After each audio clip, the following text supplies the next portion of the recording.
ओम शांति। भी हम सभी अंदर तो नहीं रखा टेबल टेबल ऐसा अगर भाई साहब और बाबा को लगाने के लिए यहाँ बैठे, मन में तो याद समाई हुई थी। जो भोग लगाया हमारे संदेशी बहन ने बहुत अच्छा संदेश सुनाया। उनके मन की बातें भी हमें सुनाई और सुन करके हमें बहुत अच्छा लगा और हमने भोग भी भाई साहब को स्वीकार कराया। तो ब्राह्मणों की रीति रस्म भी बनी हुई है, 12 दिन भोग लगाना। उसी प्रकार से रोज भोग लग रहा है और आप सब यहाँ आए हो और आते रहते हो, तो आने से तो फायदा ही है। बहुत कुछ वतन की बातें सुनते हैं। हमको तो बहुत अच्छा लगा जो पिलर वाली बात सुनाई।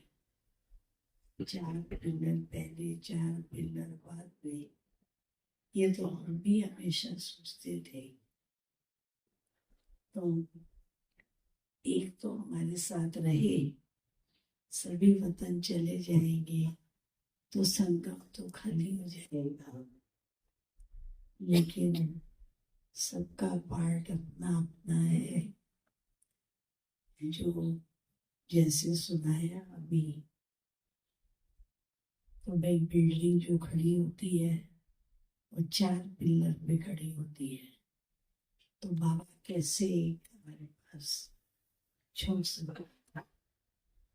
तो हम बच्चों को भी संतुष्ट और खुश करने के लिए बाबा मीठी मीठी बातें सुनाते हैं, ताकि हम भी अचल लड़ो स्थिर रहे। तो अब तो समय बहुत कम है, हम सबको पुरुषार्थ तेजी से करना ही है, तपस्या करनी ही है। बाकी आज मैं जब यहाँ आई तो मुझे ऐसे लगा भाई साहब यहाँ है ही है, ये कहाँ है, अपनी कुर्सी पे बैठे हैं। जैसे हमेशा मेरा वेलकम करते थे, आओ मुन्नी बहन, आओ बैठो। फिर मैं भाई साहब सामने बैठते थे, मैं साइड के सोफे पर बैठती थी। तो मुझे वही फीलिंग आई वेलकम की। और फिर जैसे मुझे ऐसे लगा तो भाई साहब तो वतन में है। मैंने ये सोचा तो नहीं, तो मुझे ऐसे ही फील हो रहा था भाई साहब यहाँ बैठे हैं। प्रैक्टिकल में भी जो हमारे वरिष्ठ हैं वो हमारी छाया की तरह, परछाई की तरह सदा हमारे साथ है। वो साथ का अनुभव कराते हैं और हमें गाइड करते रहते हैं। भाई साहब का बहुत मन था अब दिल्ली की सेवा में आगे आऊंगे। सारे मधुबन घूम लिया, कोई अच्छा उनके लायक स्थान नहीं मिल रहा। ये भंडारा था ट्रेनिंग, तो ये स्थान मिला।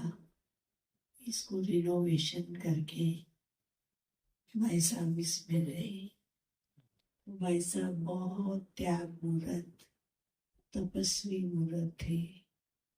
वो तो था ही उनके अंदर, लेकिन बहुत उन्हें गुस्सा सेवा का, बाबा को प्रत्यक्ष करने का उनके अंदर रहा।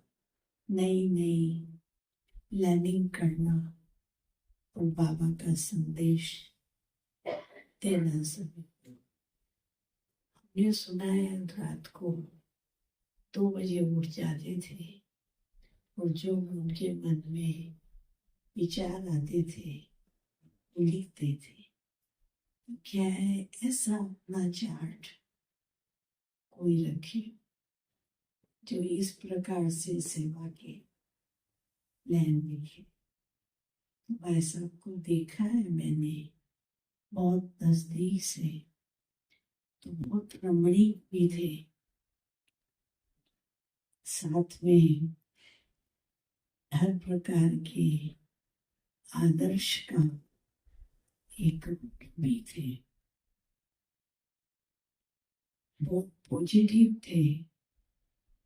एक बार मेरी तबीयत खराब हो गई थी, तो मैं अपने कमरे में दादी जी के रूम में मैं सोती हूँ, तो सोई थी, तो वैसा मिलने के लिए मेरे से आए मेरे, तो मैं उनको देख के रोने लगी। तो उन्होंने कहा बहन रोती क्यों हो? मैंने कहा मुझे वो पुराने दिन याद आते हैं, हमारे सत्युग की सुनहरे दिन, जो हम दादी जी के साथ, मोहिनी बहन जी के साथ इसी कॉटेज में बेहद की सेवा बाबा की करते हुए हंसते खेलते और उड़ते रहते थे हवा में, पैर तो धरती पे ही नहीं रहते थे। तो आपको देख के मुझे पुराने दिन याद आ गए, इसका मेरा दिल भर गया।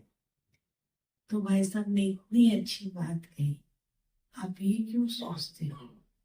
तो मेरे पुराने दिन बीत गए, वो बीते नहीं है, जो चला गया वो फिर से आएगा। जब हमारे इससे भी अच्छे सुनहरे दिन, सत्युगी दिन हमारे पास आएंगे, जब हम ऐसे ही हंसते खेलते और मौज मस्ती में बहुत खुश होकर के रहेंगे। तो अब आने वाले सुनहरे दिनों को याद करो। हमारी सुनहरी दुनिया कैसी होगी, सत्युगी दुनिया, उसको याद करो आप। तो उसको याद करेंगे तो आप खुश रहेंगे। तो ऐसे भाई साहब ने उस समय मुझे कहा, खास मिलने के लिए आए थे। उनको बहुत अच्छा लगा। यहाँ भी मैं आती थी, अनेक बार कहती थी बहन आओ खाना खाना मेरे साथ। तो फिर मैं बीच बीच में कभी आती थी भोजन के लिए, और आनंद भाई बहुत अच्छा खाना बनाते थे और मैं खाती भी थी।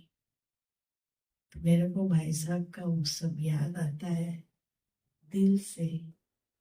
हर प्रकार का आदर्श भी उन्होंने सिखाया, तो हमें कैसे मर्यादा पूर्वक आदर्श पूर्वक चलना है, वो बातें भी मुझे याद रहती है अपने जीवन में। तो ऐसी बातें वैसा को हम कैसे भूल सकते हैं? वो हमारे साथ है और साथ रहेंगे।